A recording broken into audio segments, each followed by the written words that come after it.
You never get a second chance to make a first impression, and for the 10 new signings in Aaron Fox's lineup tonight, there's the opportunity to become an instant fan favourite with a goal, piece of skill or a fight, perhaps even all three. Since it's just pre-season, the roster has more names and more non-homegrown players than will be allowed once the games start to count for real. Everyone on the game sheet is playing for their place. Cardiff have already been playing games for a couple of weekends under their new head coach. Paul Thompson is back in the Elite League. They've got 9 new faces to supplement an already strong core. Bounds, Fournier, Martin and co have been there, done it, and won it. Carry forward, Devils are into the offensive zone. Puck thrown at goal and all the way through. Greenfield seemed to be unsighted and it got along the ice and underneath him. Yeah, it looks as though it's a little bit of a late reaction, as you said, Jonathan. Fournier with a good hard wrist shot from just inside the blue line there, and not sure exactly from that angle what happened, but possible deflection out in front of the net with a couple of Steelers looking. Might get a better angle here and see what happens, but right there could have been that deflection out in front, but Devils off to a good start. Now Usler again as the Steelers look for a 3-on-2, becoming a 4-on-2. Here's an opportunity, and the save is made. It's still there to be fought for. It's a real scramble. And the temperatures are rising. And Lacroix in the thick of things. Tate inside. Dowd. A little too far ahead of where Balmash really wanted it. Penalty is over. Brandt is out. And that puck's deflected in! By the reaction, it looks as though it's a Devils player that bounced it in off of.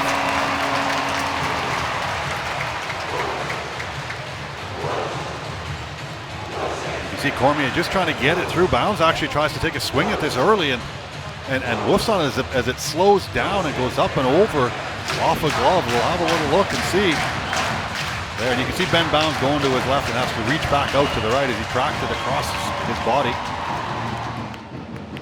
Brandt, good pass out front, and the backhand shot was completely whiffed by Kontos. Good response from the Devils. Shudra trying a little bounce pass off the wall, didn't quite get enough on it.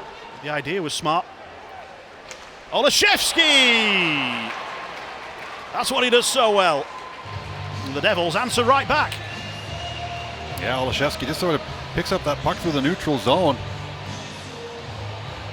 Reese Kelly tries to get his stick in the way here. Olszewski just in stride, just takes a nice little shot underneath. And you can see a little bit of a knuckle puck just sort of fools Greenfield as it goes right over his knee and just inside the body. Gentile. And feed it over, takes a deflection off a Devil's stick. Will still get to Mitchell Balmas. And he's outnumbered by 3 in white and green.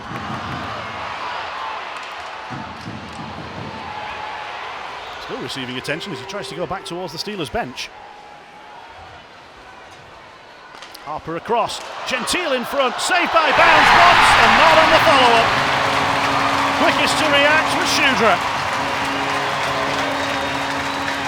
Yeah, Ben Bounds can't quite handle it coming through. Quick shot coming in, Shudra just arriving at the right time. You can see Bounds sort of kicks it off and Shudra sort of gets it up and over the top.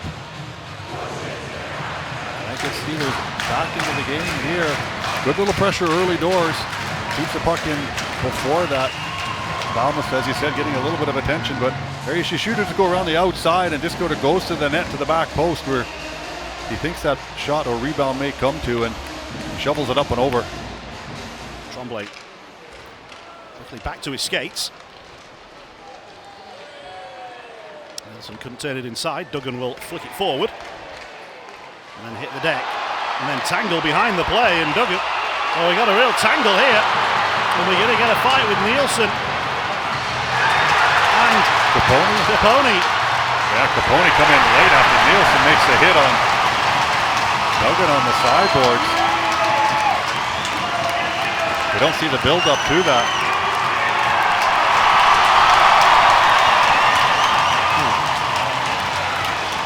Yeah, Capone. Smaller play and just ducks up underneath a couple of straight rights. And just wrestle down to the ice.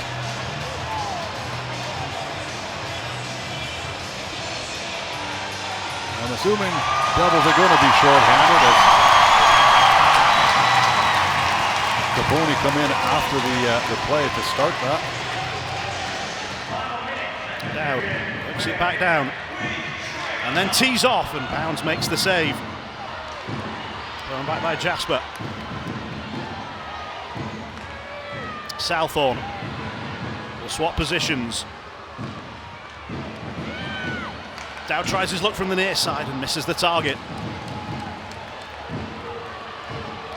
Who's on the back door? He tries to tip it towards goal, and I think he took it away from goal. Bounds was down and kept it out.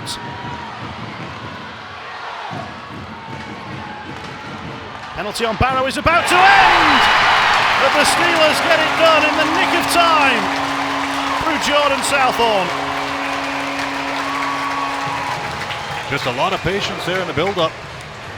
Southorn finally gets a good one-timer. I was going to say, Devils did a good job keeping everything nice and tight and keeping everything to the outside. Steelers just sort of tried to push that triangle closer and closer together, and coming around the back door with Robert Dowd dropping down, opens up that lane, and all you got to do is put it on a plate for Southorn, and all he has to do is just hammer it. Clock continues to tick, under 12 minutes to go. Steelers leading by 3-2. Puck sent out front and tipped in. Devils do have their equalizer.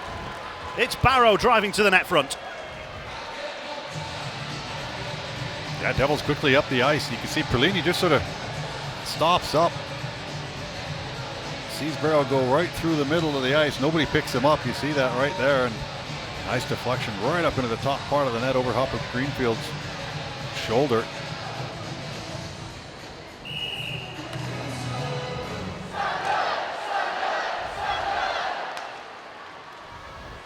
Oh, that's a really loose pass. Sides with the shot and Bounds with the save. It's all just pushing and shoving at the moment. I think that's the way it's going to stay. The Steelers lift it forward, and that will be it. There was always going to be overtime tonight, but now, since it's tied, it may as well do it. We may as well do it. The first Steelers possession of overtime.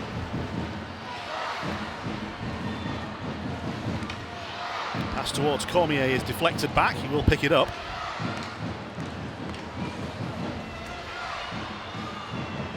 Chooses not to take it into the zone. He's going to be skating 1 against 3.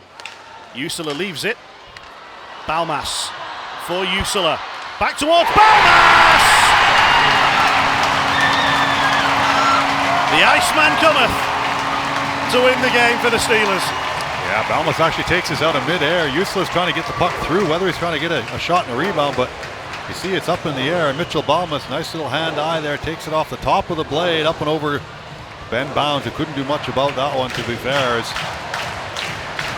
Steelers only take 30-odd seconds to put it in the back of the net. Good start for both teams, to be fair. It's a pretty decent game either way. Nothing, no real major talking points, which is good, and both teams seem to have come out of it unscathed. So back at her again tomorrow. 2 assists for Dominic Cormier. Get him the nod as the Steelers' man of the match. And always a good idea to give the first Eddie of the season to someone who's been here a while and knows what it's all about. 2.5 months of preparation for the Eddie. Everybody else who's new to this, watch and learn. Now what are we doing, boys? Here we go. As always, Robert Dowd, the suggestion box. Plenty of ideas. Dominic Cormier will head off on his lap of appreciation. First game of pre-season for the Steelers.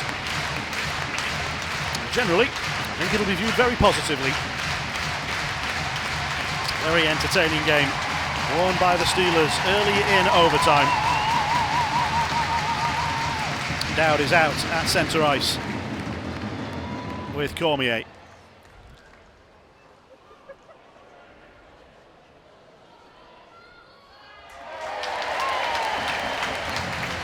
Sun's still shining.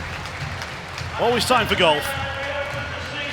Now takes the flag out, and the glove sinks into the hole.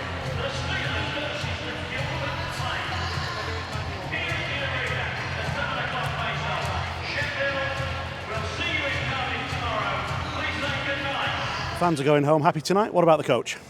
Yeah, I mean, what we expect a little bit. Only been on the ice this week, so I felt like our conditioning maybe wasn't as good as it could be, but we got a couple weeks to get that up to where it needs to be for that opening cup night. And defensively, I thought we got better as the game went on. I thought in the first period they had us running around a little bit, and we settled down. I think the game slowed down for some guys. First game other than some summer skates throughout the summer, so this was real hockey. It was physical, it was fast. They play hard and they play fast and are very structured. So they took it to us a bit at times tonight, but I thought we weathered it well and found our game as the game went on. Nice to get a power play goal as well, because that's not something that usually gets worked on in the first week. Yeah, we put 3 units together, just so we can kind of see some guys in some different spots and give everyone an opportunity here. We'll obviously need to cut that down to 2 units, in the next 2 weeks as well. Good 5-on-3 goal there. Nice role play from Cliff to Jordan, and nice to get one on the power play for sure. And a goal from the fourth line as well, and you use that line extensively, often going up against Cardiff's first unit. Yeah, we were just going to roll them tonight and make sure everyone got enough ice. Played 8D as well, which I think was good for our group. We didn't want to overdo it, especially the first back-to-backs for a bunch of guys coming into the league. And then, again, conditioning is going to be key for us here. And tomorrow won't be an easy one with the early start down there. Guys banged up a little bit, but that's what preseason's for. And what's the message to the team ahead of that game? Because it'll be a different experience. Yeah, for sure. I think, again, we're just going to focus on us. We'll do a game review of tonight's game, tinker with some of the system stuff that maybe I thought we were just a half step behind on, or things that we missed and can work on. But team's only been together for a week here, and as expected, there's going to be some mistakes. But we'll just focus on getting better every day here for the next 2 weeks and building that identity and some good chemistry with our group. Cardiff are playing 7 games in their pre-season schedule, just 3 for Sheffield. What was the thinking behind that number? Yeah, that's a good question. Sometimes things are out of your hands with the building situation and the situation across the road with school not being in session yet, the ice time's available. You also want to get guys into an environment where this is home for us, and if you were to spend 3 weeks across the road at Ice Sheffield, having to move in and out, and that can get long on a draining schedule in this country anyway. So we feel like we're behind it a little bit here for the first few weeks of the season. We have cup games all through September. I think our first league game doesn't start till October, so that's plenty of time before the league campaign to get us rolling, and we're hoping that come January, the doldrums of January and February, these, the week or 2 that some other teams came in early for are going to pay dividends then for us. Paul, overtime defeat for your team. What did you make of the performance? Yeah, I'm pretty happy with the performance. I think there was long periods where we were the team with the puck and we were making things happen offensively. But good team like Sheffield, I felt that we took the league twice and we gave it away twice cheaply as well. And and that gave Sheffield a little bit of momentum. But there's lots of parts of our game today I really liked. Which bits in particular? I just like the way we managed the puck transitionally wise. I thought we gained the zone well. We still got some work to do in the offensive zone on how I want us to play. We keep going back to what was played previously, and that's what preseason's about. It's getting the old system out of the way, the new system in. But I just like the fact that when your players are all working hard for each other, playing hard for each other, competing for each other against a very talented team like we played tonight. And I feel the last 2 games we've been by far the better team and haven't come out with the win. So that's something that we've got to change around mentally. You've got the longest pre-season schedule of any of the Elite League teams. Do you feel your team is as far along at this stage of pre-season as it needs to be? No, not at all. Not at all. I mean, Kontos has just got in. He's had a couple of kind of lighter sessions with us. And so, systematically, we got to get him on board and get him to where the other players are. Sanford's not too far away now, and Davis isn't too far away, so we'll get them back in. But lots to be happy about today, apart from the result. And any changes for tomorrow? I think Davis will be back in tomorrow.